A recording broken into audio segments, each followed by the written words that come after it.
Thank you. I'm delighted to be here. I must say this is an amazing way to bring us out. I feel a little bit like Lady Gaga beginning a concert. And my daughter has come with me to Puebla, and we both really appreciated the hospitality of all of you here. Now, I'm going to talk about resetting the impossible in terms of addressing so many of the global issues that seem insurmountable, whether they be global poverty, global conflict, in terms of a strategy of focusing on making women catalysts of change. And I think people are always a little bit surprised that a man and a New York Times columnist should be talking about focusing on educating girls, bringing women out of the mainstream. And let me tell you how that came about. The expression half the sky, that women hold up half the sky, comes from a Chinese expression. And the idea for this really originated when my wife and I were in China. That's my wife, Cheryl, and there we are in Tiananmen Square a few months ago. I'm just checking if you're paying attention. One way of gauging that is that my oldest son is on my shoulders there, and he is now in college. So it sort of underscores how quickly kids will grow in just a few months. But when Cheryl and I were in China, then we noticed, for the first time, we went out to a village in the middle of China in Hubei province in a rural area. It is the Dabia Mountains. And we were writing about how there were so many girls who were dropping out of school because they were girls. And we chose as the person to make this a larger story, this girl here. Her name is Dai Manju. She was the brightest kid in school. She was a 6th grader, and she'd had to drop out of school for lack of $13 in school fees. So we wrote an article for the front page of the New York Times about how this incredibly bright girl had to drop out because of a want of $13. And her picture was there across 3 columns on the front page. You can maybe imagine what happened. Readers of the New York Times then just deluged us with letters and checks, mostly for $13 to help her. New York Times readers are just extraordinarily generous in these, very modest increments. But we also got a wire transfer of $10,000 to help her. We took all this money down. We worked out a deal with the head of the school, who is that man there beside her, whereby girls in this community would be able to stay in school and would not have to pay school fees as long as they could maintain the grade. Those girls were thrilled. We called up the donor of the $10,000 to give him a report. He seemed kind of surprised that we should call him up. But we explained that he'd had this unbelievable impact on this community. He seemed even more surprised, and we said, "You just don't understand how far $10,000 will go in rural China." He kind of gasped and said, $10,000? I only sent $100. That was our turn to gasp. It turned out, indeed, that he had only wired $100, but the bank had a little trouble with that decimal point. We figured the banker in charge was later put in charge of subprime mortgages, you figure? So we didn't know what to do. We couldn't imagine going back to these girls and saying, oh, sorry, it's all a mistake. So I'm a little embarrassed about what I did. I called up the bank, the chief spokesman for the bank, and I explained exactly what had happened. They'd made this error. These girls were counting on it. Then I just sort of let slip the fact that I was working on a follow-up article. And I said, now, on the record, are you planning to try to get that $9,900 back and force all these girls to drop out of school? He didn't miss a beat. He said, on the record, under the circumstances, we're delighted to make a donation of the difference. Well,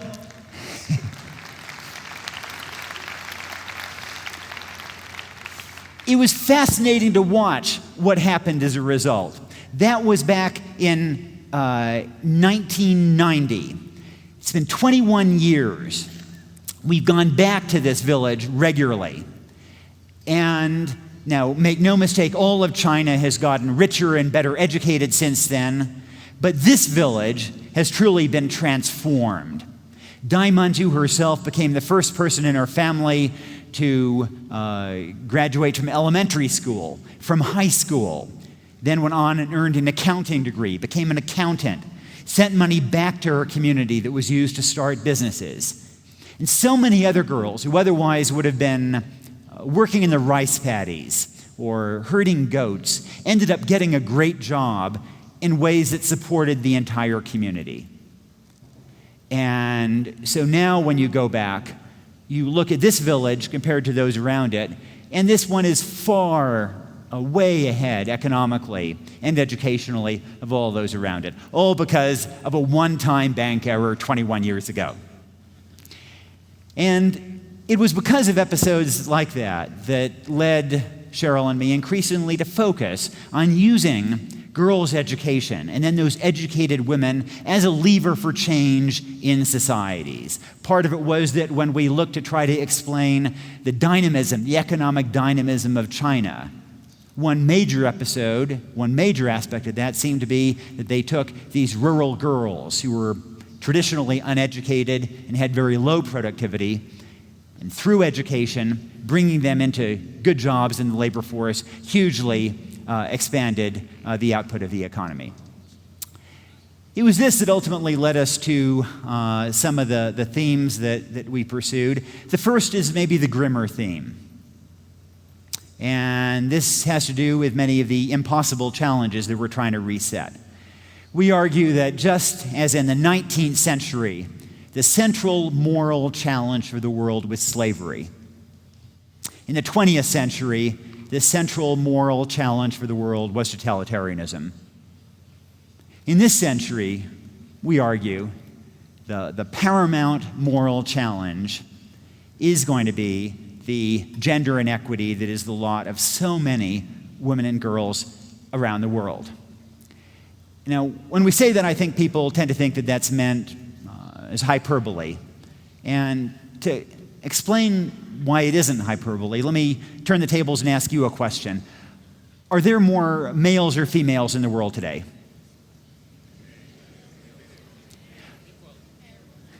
Some difference here. Let me put it to a vote. If you think there are more males in the world today, can you raise your hand? And if you think there are more females in the world today, can you raise your hand? I'm actually afraid the first group was right. There are more males in the world today. There are more females in North America, more females in Europe. Given equal access to food and health care, women live longer. In an equitable world, there would be more females. But the problem is that food and health care are not administered equitably, and gender discrimination in much of the world is lethal. This is a picture I took in Ethiopia, an emergency feeding center. Looks like hunger. starvation. But what you need to know is that every kid in that feeding center was a girl. And this girl's brothers were doing just fine. The result of this kind of gender discrimination is that mortality rates for girls are much higher than for boys, particularly in Asia. And the result of that, and also of sex-selective abortion, is that you now have a surplus of males over females in the world today.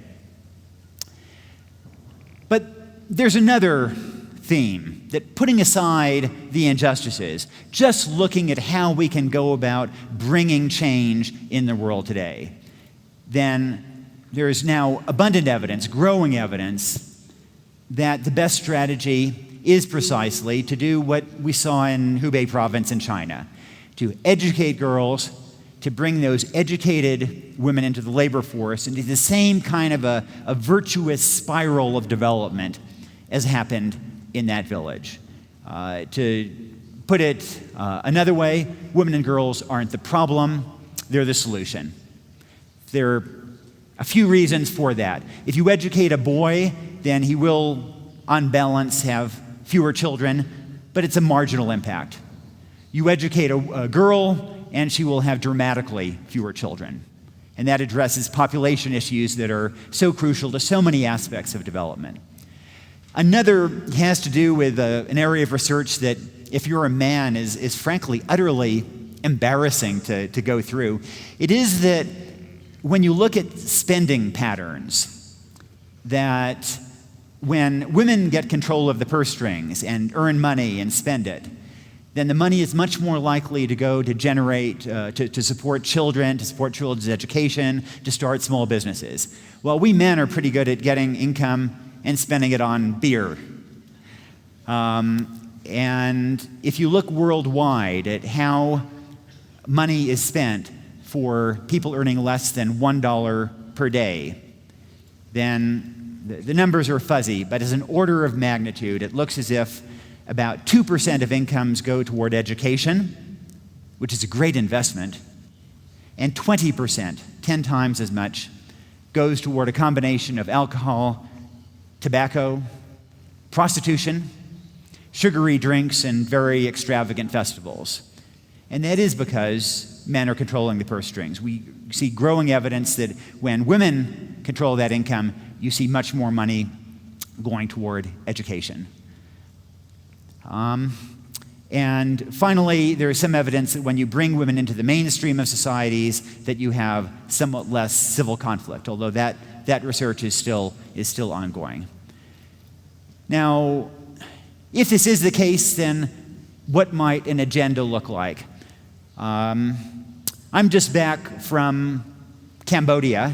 I just got back a couple of days ago, and so maybe one issue on my mind is human trafficking, sex trafficking around the world.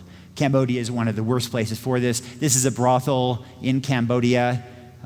These girls were kidnapped in villages. They're locked up in the brothel. It really is modern slavery.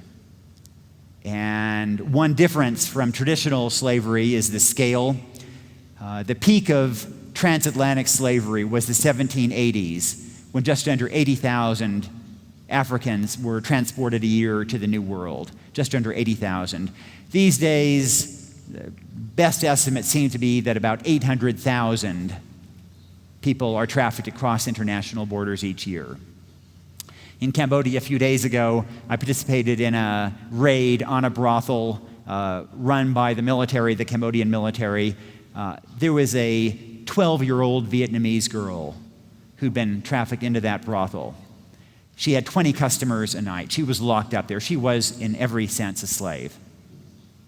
And one of the things that I did that raised a lot of eyebrows in the journalistic community was that in 2004, I ended up buying 2 girls from their brothels. One was this girl, Sreenet, paid $150 for her, and then $200 for Srey Mom, the one in the white blouse with the blue line. I bought human beings. Then we took them back to their families, started them in small businesses. It's a long story. But maybe the thing that troubled me the most was that I got receipts from the brothels. When you buy a human being and get a receipt in the 21st century, that really is a disgrace on us all, I think. If we look about how to bring about change, then there's no silver bullet. Nothing works perfectly. But maybe education, and especially educating girls, has a better record than almost anything else. And it has particularly troubled me that the United States and Afghanistan and Pakistan has been so willing to spend money on military solutions that, frankly, have not proven terribly effective, and quite reluctant to invest in education, which over time tends to have a rather better record of subduing civil conflict and violence and creating avenues for economic development. This is a girl in Uganda near the Congo border. Her name is Beatrice Bira, and she was not sent to school by her parents because she was a girl.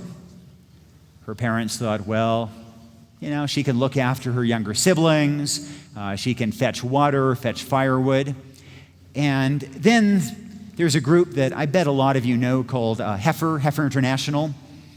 They give goats, other animals as a way of generating income, and that family passes it on.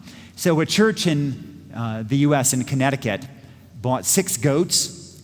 One of those goats ended up in Beatrice's family.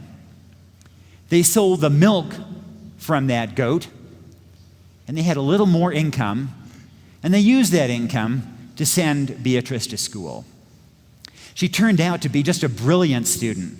She rocketed to the top of her class. She was 9 years old. All the other first graders were 6, but she worked really hard. She was at the top of her class. In middle school and in high school, she began to do very well in the nationwide exams. Soon she became the first person in her village to go abroad to study. And then a couple of years ago, she graduated from Connecticut College. And that's her at her graduation. Isn't that awesome?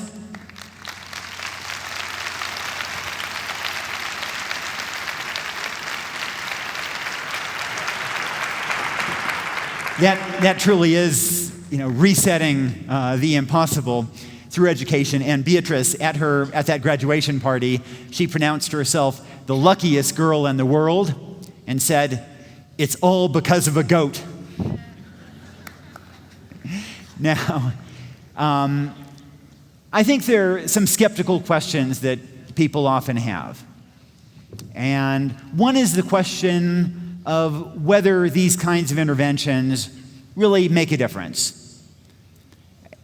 I think that there are a lot of people who would like to try to reset the impossible in other people's lives, but they're skeptical, they're wary of corruption, of the ineffectiveness of aid organizations, of whether these strategies are just too modest to really make a difference. Those are fair questions. Corruption is a real problem, as you know, in much of the world.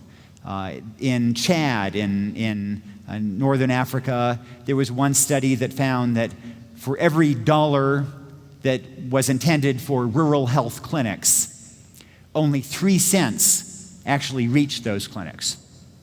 Anybody who has traveled around has seen lots of well-intentioned projects that just ended up collapsing. Somebody built a well and it worked fine for 6 months, but then a part in the well broke.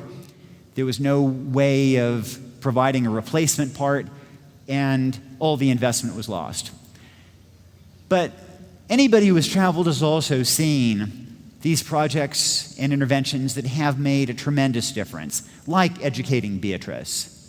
And I think we're also getting smarter about what kinds of interventions work. And I should say that some of the best evidence about what works has come from Mexico's Oportunidades program, which, because it has been introduced so rigorously, has really provided very good evidence about how to make a difference. In education, for example, we're learning that it's not just about building schools, but it's about little things that we never tend to think of, like deworming a child. You can deworm a child for a tiny fraction of a dollar, one pill every 6 months or every year, and it will reduce by 25% the absenteeism, which tends to be very high in African schools. We're learning that one reason why high school girls drop out of school is something that, because it's a taboo, we never think of, which is difficulties managing menstruation. So some projects have shown that just handing out sanitary pads will dramatically reduce absenteeism. And finally, there's a question of, are these problems just too big to solve? And let me leave you with a story. This is a parable from Hawaii that is so kind of hokey that I'm almost embarrassed to share it at a distinguished conference like this. But it really speaks to me because I've seen the way, even though these problems of illiteracy or conflict seem so vast, and obviously we're not going to solve them here, but one can at the margins and make a real difference that transform people's lives. And so this story goes that a boy is walking along the beach, and all these starfish have washed up, and the boy is frantically trying to throw them back into the sea. And a man comes up and says, "What are you doing? There are millions of starfish that have washed up. You can't make a difference." And the boy just reaches down and throws another one back in the sea and says, "Well, sure made a difference to that one." Thank you very much. Delighted to be here.